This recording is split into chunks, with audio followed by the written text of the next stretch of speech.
1993년도에 시카고에 있는 한 호텔에서 당시 미국의 최고 갑부 7명이 모여 회의를 했는데 신문에서 대서특필을 했습니다. 왜냐하면 그들의 재산을 모두 합하면 그때 당시 미국의 국고를 능가했기 때문입니다. 한 기자는 25년이 지난 후에 그 7명의 그분들의 생애를 추적했습니다. 그런데 놀라운 사실이 발견이 되었습니다. 당시 카네기 강철회사의 후계자로서 강철회사 사장이었던 찰스 슈어는 25년이 지난 후에 무일푼 거지가 되어 후에 죽었습니다. 밀농사로 거부가 된 사업가 아서 커튼도 파산하여 모든 것을 잃고 고독하게 죽었습니다. 리처드 휘트니는 당시 뉴욕은행의 총재였으나 감옥에서 여생을 보내고 있었습니다. 엘버트 폴은 미국 재무장관까지 지냈지만 감옥에서 풀려나와 집에서 죽음을 기다리고 있었습니다. 제스 리버모어는 웰스 프리트의 회장이었고 레온 프레이저는 국제은행 총재였는데 둘 다 사업에 실패하고 자살했습니다.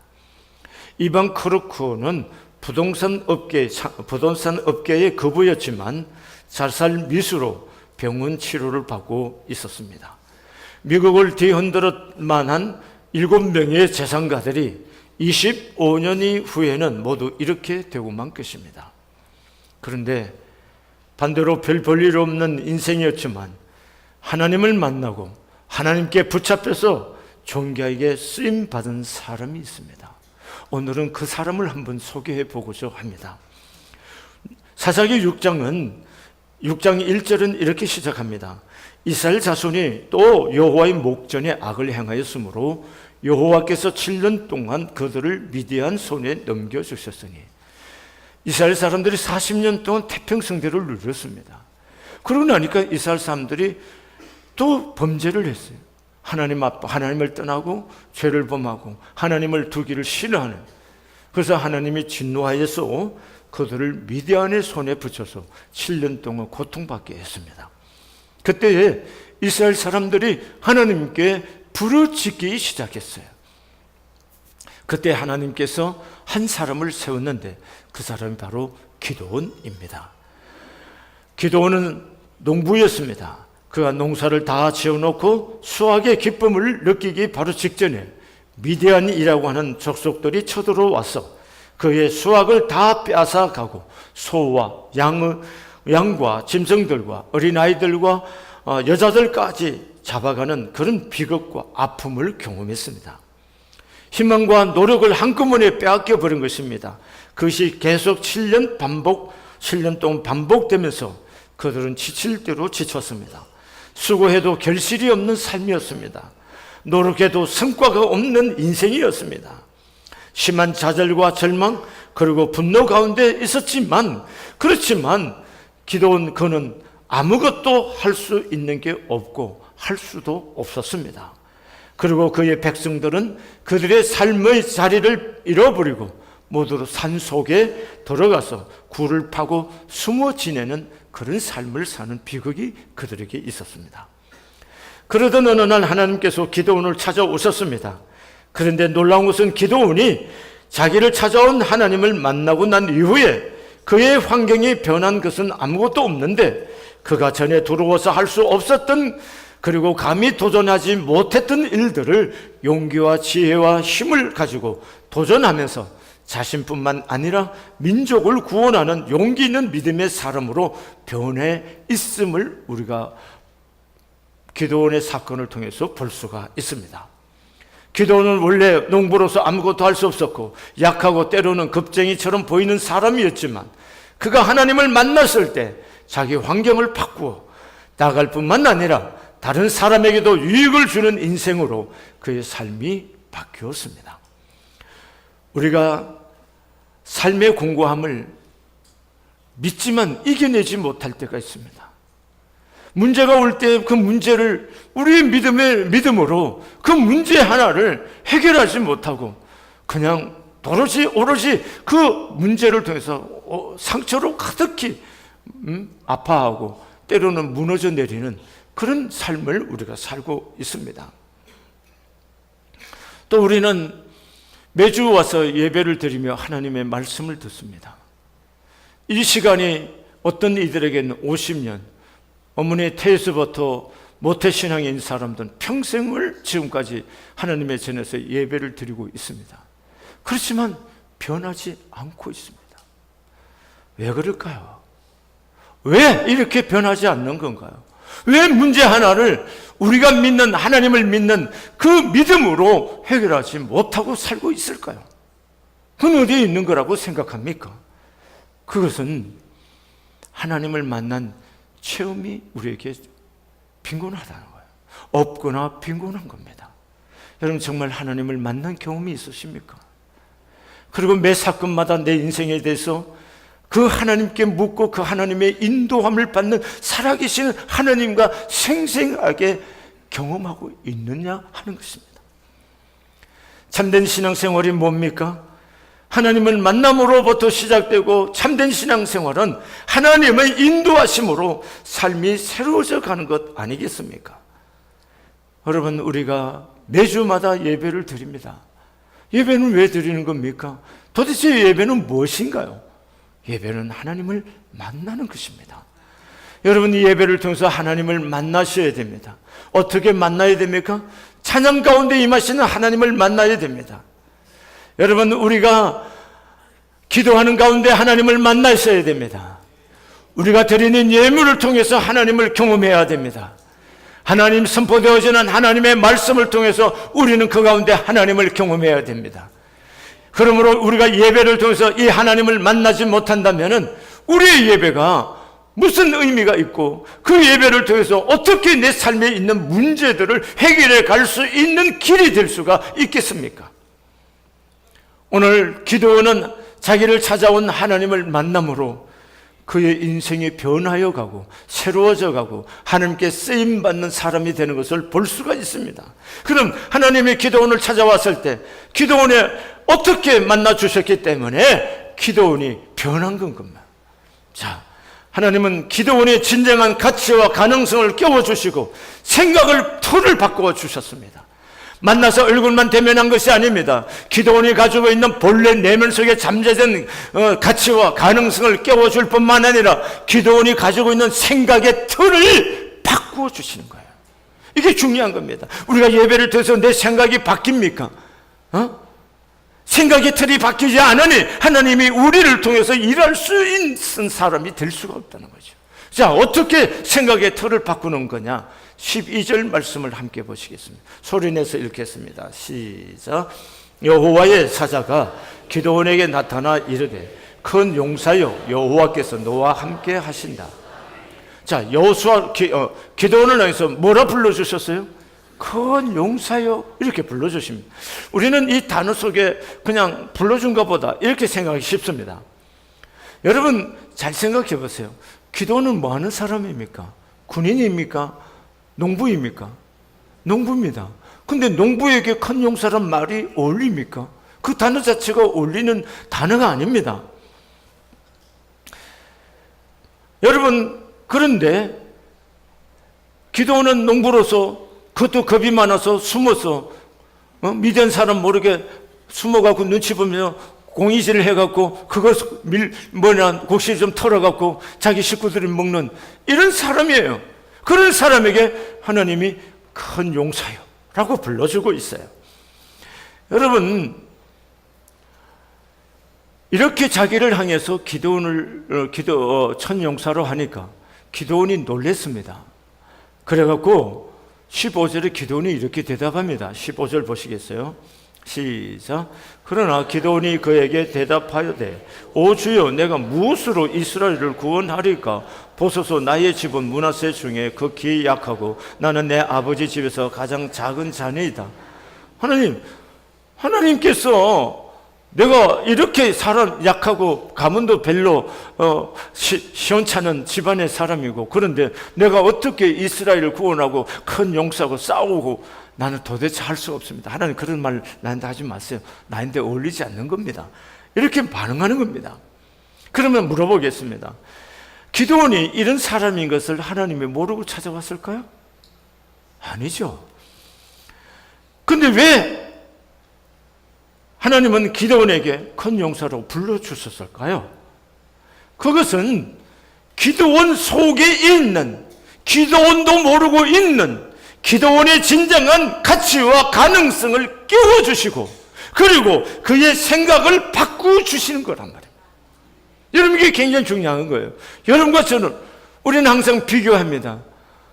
핫불이 짧다든가, 가문의 신통자다든가, 돈이 없다든가, 그래서 늘 의기소침하고, 좀 있는 듯하면 굉장히 폼을 잡고 거들먹거리고, 이게 우리들이 갖고 있는 모습들이에요. 그러나 하나님이 우리를 볼 때 우리의 외연에 있는 어떤 조건, 모습 때문에 우리를 보고 그렇게 용사의 큰 용사로 부른 거 아닙니다. 무슨 얘기냐면은 하나님은 우리를 지으신 분이고, 여러분과 나는 하나님의 지음 받은 사람들이라는 거예요. 그리고 여러분과 나는 예수의 피값으로 산 굉장한 하나님의 사랑받는 사람들이라는 거예요. 이쪽 동네 아멘 안 하시네요. 이게 굉장히 중요한 겁니다. 여러분, 우리는 겉에 있는 키가 크냐 작으냐, 잘생겼냐 못생겼냐, 가졌냐 못 가졌냐, 사람이 갖고 있는 이런 인간적인 조건에 의해서 우리를 자꾸 규명하고 우리 자신을 받아들이는 이런 약함을 우리가 지니고 있어요. 근데 하나님은 그렇지 않다는 거예요. 너는 원래 내 작품이라는 거예요. 너는 내가 사랑하고 내가 너를 위해서 내 아들을 보내주셨고, 딱 죽이 맞아야지. 그런 사람이라는 거예요. 그리고 하나님이 내 아들까지 내어주셨는데 내가 너를 위해서 못 줄 게 뭐가 있느냐? 아멘이세요? 이런 우리의 생각, 나를 나 자신이 받아들이는 이 생각의 틀을 바꾸라는 겁니다. 아멘이세요? 이게 중요한 것입니다. 이 틀을 바꾸. 내가 안 된다고 생각하고 있고 나 같은 사람이 뭘 해요? 라고 생각하고 있는 동안 하나님은 내 안에서 아무것도 할 수가 없습니다. 그러나 나는 아무것도 할 수 없는 사람이지만 하나님이 지음받은 사람이고, 나는 하나님의 피조물이고 하나님의 사랑으로 예수의 피값으로 산 사람이다. 그 하나님의 사랑받는 사람으로 하나님이 나와 함께 계셔서 당신의 아들을까지 내어주셨는데 무엇이 아까워 내어주지 더 좋은 것을 주시지 않겠느냐? 오늘 이 생각과 믿음을 갖는다면 여러분과 제가 이 환경 보고 그다지 두려워할 일이 없다는 겁니다. 근데 우리는 이 환경에 계속 매여 있고 여기에 절망하고 있다는 거예요. 이게 우리가 가져야 할 믿음의 싸움이에요. 싸움이라는 거예요. 여러분과 내가 나 자신을 받아들이지 않는데 누가 나를 받아들이겠습니까? 여러분과 나를 자신을 아무것도 아니고 너무나 형편없는 인간이라고 인정하는데 누가 나를 인정하겠어요? 여러분, 세상 것으로 여러분 보지 마세요. 사람들이 보는 여러분 보지 마시고 내가 보는 나로 보지 마시고 하나님이 보는 나를 받아들일 수 있기를 바랍니다. 하나님이 보는 나는 누구예요? 큰 용사라는 거예요. 하나님의 사랑받는 아들이고 딸이라는 거예요. 그런 여러분과 저, 바로 이것을 바로 뭡니까? 하나님이 기드온에게 깨워주시고 그의 의식을 새롭게 하는 것입니다. 여러분, 그렇다면은 왜 우리가 그것을 발견하지 못했을까요? 응? 하나님이 우리와 함께 하는 사람이라, 그 큰 용사, 이렇게 하는 말씀 안 돼. 왜 우리는 그걸 발견하지 못하고 늘 공고함으로 사는 건가요? 하는 겁니다. 우리의 가치와 그 능력과 그 가능성은 주님과의 관계 속에서 이루어짐을 몰랐기 때문에 그런 거예요. 내 존재의 가치는 내 소유에 있는 것이 아니고 내 지성에 있는 것이 아니고 내 생김에 있는 것이 아니고 하나님 그분과의 관계 속에 있다는 거예요. 아멘이세요? 어? 우리 이걸 놓치고 있는 거예요. 하나님과 관계 속에 있는 나, 그런 나를 깨달을 때에 여러분과 저는 또 다른 인생을 시작하고 일을 만들어가고 또 지금 하고 있는 일들을 극대화시켜서 해나갈 수 있는 그런 놀라운 은혜가 여러분과 저에게 있어지게 될 줄로 믿습니다. 여러분, 성경은 이렇게 말하는 거예요. 요한복음 15장 5절에 나는 포도나무요 너희는 가지라. 그가 내 안에 내가 그 안에 거하면 사람이 열매를 많이 맺나니 나를 떠나서는 너희가 아무것도 할 수 없습니다. 여러분이 이 말씀을 어떻게 이해하고 믿는지 모르겠지만 저는 이 말씀이 무지무지 중요합니다. 왜냐하면 그리스도를 떠나서는 아무것도 할 수 없다. 이건 목회 얘기만 하는 거 아닙니다. 사업도 이 의식을 가져보세요. 내가 하나님을 떠나서는 내가 아무것도 할 수 없다. 그래서 주님에게만 매달리고 주님이 나의 것이 되고 내가 주의 것이 되어서 주님과 내가 하나 될 때 그 안에서 이루실 하나님의 역사를 생각해 보라고요. 그래서 포도나무와 가지를 비유하는 거예요. 가지의 열매는 가지에 매달리지만 가지에 매달리게 열매를 맺게 하는 방법이 뭐예요? 나무에 붙어 있어야 된다는 거예요. 그러니까 우리가 그리스도에게 있기만 하면은 우리는 할 수 있다는 거예요. 그래서 15장 7절에 이렇게 말합니다. 너희가 내 안에 거하고 내 말이 너희 안에 거하면 무엇이든지 원하는 대로 구하라. 그리하면 이루리라. 아멘. 이 원리를 완벽하게 사실은 터득한 분이 계세요. 그게 누구냐면 사도 바울입니다. 이 원리를 터득했기 때문에 빌립보서 4장 13절에 이렇게 고백하는 겁니다. 내게 능력 주시는 자 안에서 내가 모든 것을 할 수 있느니라. 여러분, 바울같이 우리가 주님 안에 거하고 주님이 내 안에 거했을 때 일어날 수 있는 이 놀라운 일들을 경험한 사람은 오늘 바울같이 내게 능력 주시는 자 안에서 내가 모든 것을 할 수 있다라고 고백할 수가 있는 겁니다.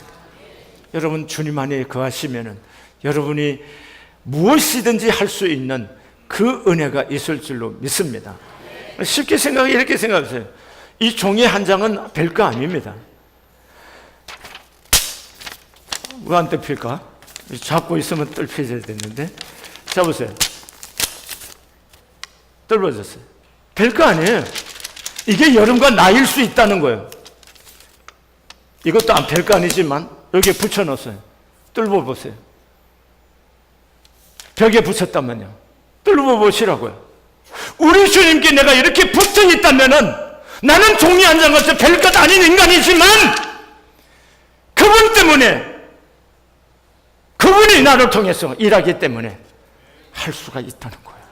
그래서 우리는 큰 용사라고 주님이 깨워주는 거예요. 너 큰 용사야. 너 아무것들이 아니라는 생각 버려라. 너는 큰 용사다. 네가 내 안에 있기만 하면 그 얘기하는 겁니다. 왜 우리 자신을 자꾸 작게 생각하고 아무것도 아닌 것처럼 생각하세요? 우리가 믿는 하나님이 도대체 누구이신데요? 그분이 살아계시는 분이신데 그분에게 붙어있기만 하면은 여러분과 제가 그분이 하신 일들이 여러분과 저를 통해서 이루어지게 될 줄로 믿습니다. 이 은혜가 여러분과 저에게 충만해서 우리의 남은 삶을 통해서 하나님이 크고 놀라운 영광을 여러분과 저의 생애를 통해서 받을 수 있기를 소원합니다. 그 다음에 하나님께서 기도원에게 그가 불평하고 왜 하나님 우리가 이렇게 하나님 살아계셨다면 이런 고생하시나요? 당신이 어디 갔다 왔나요? 우리를 버렸었잖아요. 뭐 중얼중얼대고 터덜터덜대는 이 기도원에게 하나님이 다 들어주시고 그에게 한 가지 약속을 해주십니다. 그게 뭐냐면 16절 말씀입니다. 함께 소리내서 읽겠어요. 시작. 여호와께서 그에게 이르시되 내가 반드시 너와 함께 하리니 네가 미디안 사람 치기를 한 사람을 치듯 하리라 하시니라. 그게 밑줄 짝거이 할 때가 어디입니까? 어디다 밑줄 그으면 될까요? 내가 반드시 너와 함께 하리라. 할렐루야. 하나님의 약속은 능력 그 자체입니다. 여러분, 여호수아가 모세 후에 새로운 지도자로 선출이 됐습니다. 그의 사명은 이스라엘 백성들을 데리고 가나안 땅에 들어가서 가나안 땅을 정복하는 겁니다. 여러분, 모세 밑에서 이스라엘 백성들이 모세에게 덤벼들고 별짓을 하는 것을 다 눈으로 지켜본 여호수아가 얼마나 겁날까요? 하나님과 직접 대면하고 살던 그 모세에게도 덤벼들던 이 인간들이 감히 나에게 어떻게 할 건가? 상상만 해도 소름이 끼쳤을 거예요. 그렇게 떨고 있는 여호수아에게 하나님이 오셔서 이렇게 약속을 해주는 거예요.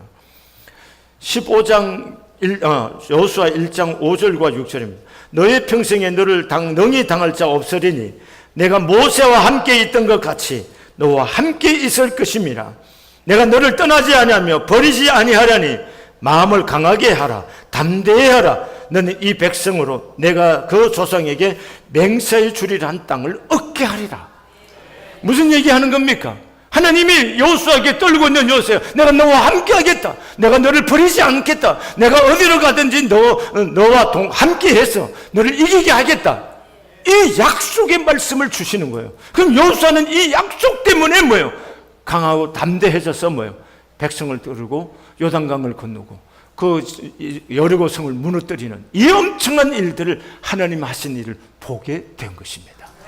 여호수아가 굉장히 전략가고 여호수아가 굉장히 뛰어난 사람이기 때문에 여리고성을 무너뜨린 거 아니에요.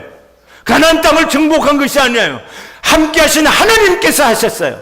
아멘이세요? 그러니까 이 하나님이 함께 하겠다는 이 약속은 너무나도 놀라운 거예요. 오늘 우리는 이걸 놓치고 있다는 거예요.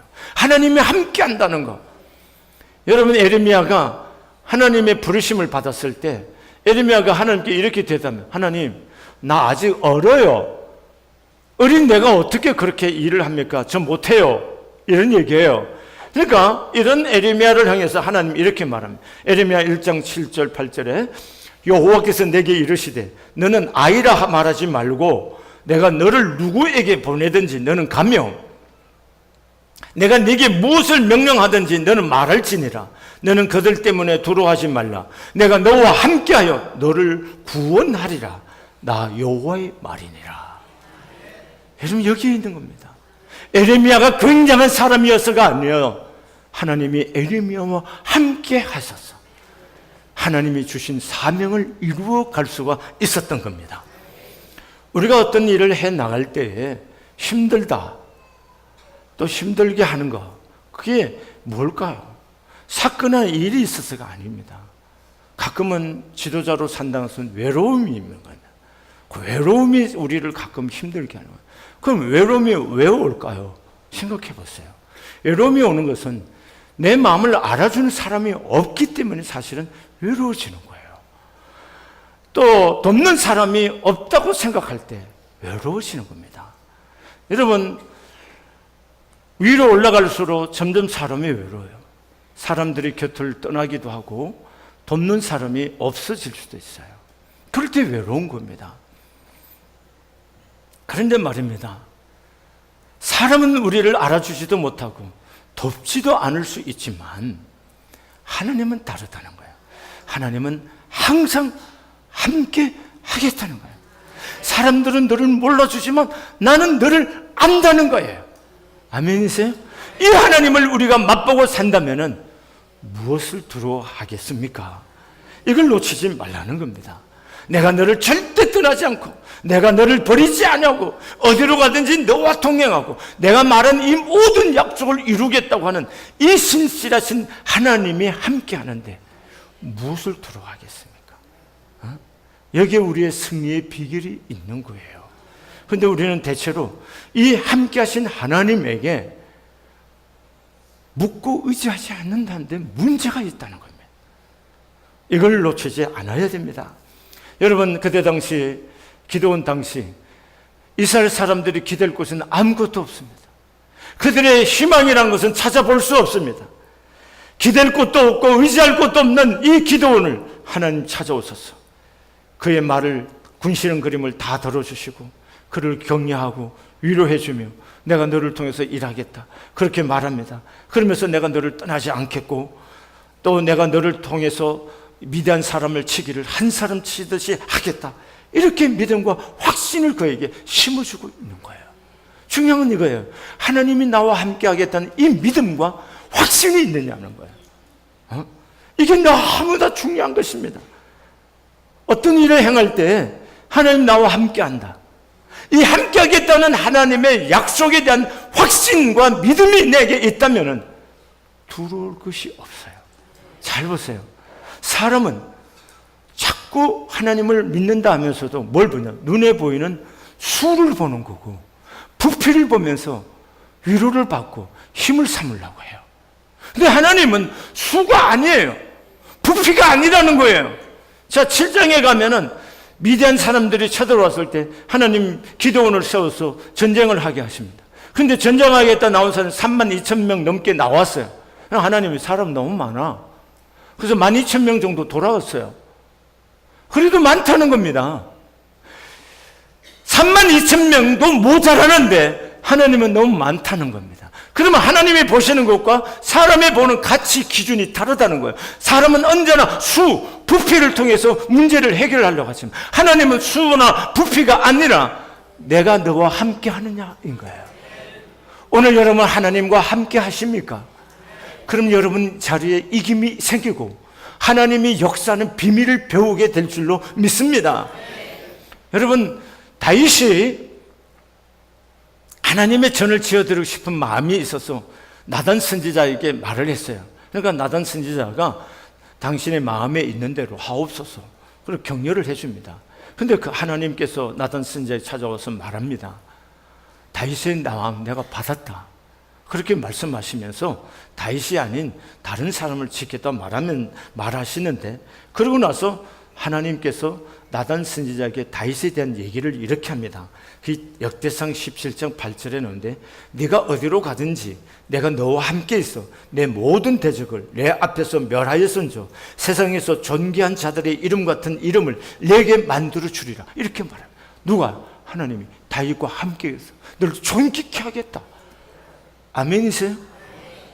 이 은혜를 여러분과 제가 입어야 될 줄로 믿습니다. 여러분, 이스라엘 사람들이 여러 가지 고통을 당하면서 두려워하고 불안하고 그렇게 염려 속에 쌓여 있을 때 하나님께서 이사야 선지자를 통해서 이스라엘 백성들을 위로합니다. 위로하는 말 가운데 가장 힘이 나는 위로가 뭐냐 하면은 이사야 41장 10절의 말씀입니다.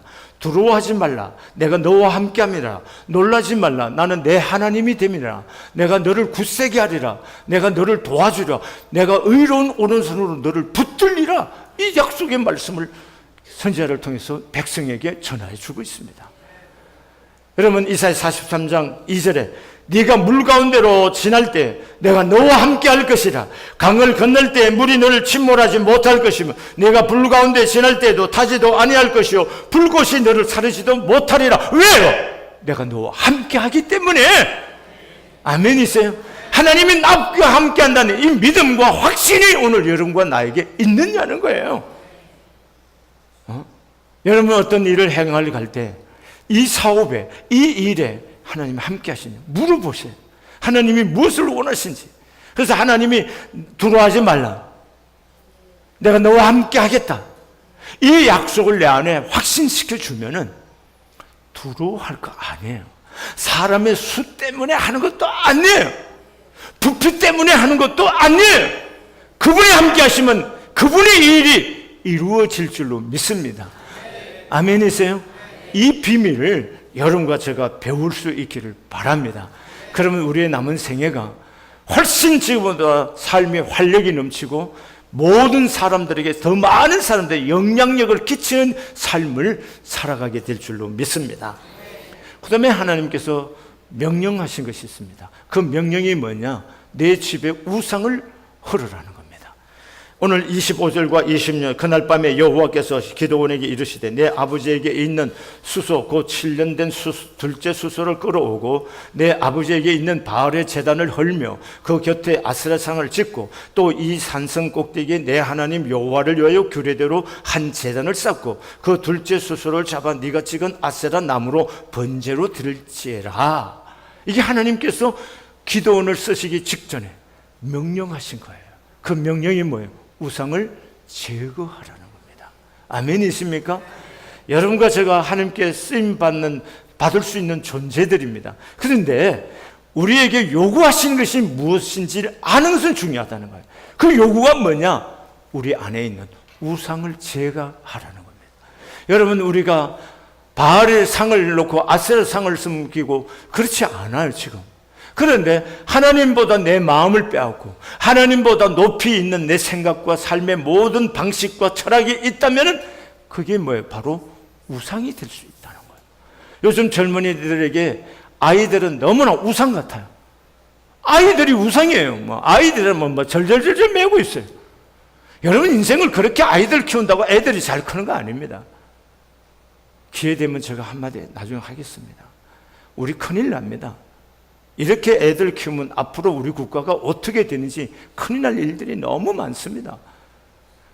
아이들은 하나님의 말씀을 뭐 해야 돼요? 가르치고 다스려야 됩니다. 사랑하지 말라는 얘기가 달라요. 요즘 선생님들이 아이들한테 얻어먹는데 이게 무슨 교육이 되고 여기에 무슨 인간다워지는 삶이 이루어지겠습니까? 말같지도 않은 얘기를 하고 앉아있다고요.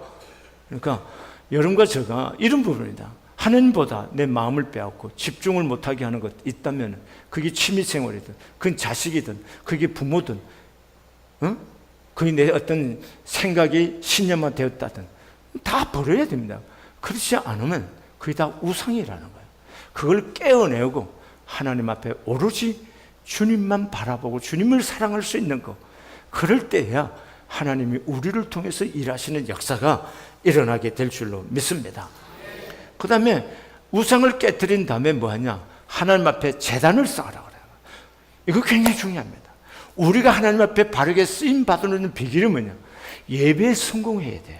온전한 예배를 함께 드리는 훈련이 되어야 되는 거예요. 그 다음에 아세라상을 찍어서 거기에서 불로 나무로 장작으로 번제를 드리라 했어요. 우리가 좋아하고 하던 그 모든 것들이 주를 섬기는데 들어져야 되는 겁니다. 우리의 시간, 우리의 물질, 우리가 좋아하는 것들이 하나님을 섬기는 일에 들어질 때야 비로소 하나님의 쓰심에 합당한 사람으로 세워지는 역사가 일어나게 될 줄로 믿습니다. 아멘. 여러분 너무 이렇게 밋밋하게 사시려고 하지 마시고 한 번 살다가 그냥 가는 겁니다. 그렇지 않나요? 우리가 어떻게 하나님의 영광을 위해서 살까? 하나님 나라를 어떻게 이루며 살까? 한 번쯤 생각하면서 내 인생을 주님께 좀 덜어지는 인생을 살아봐야겠다.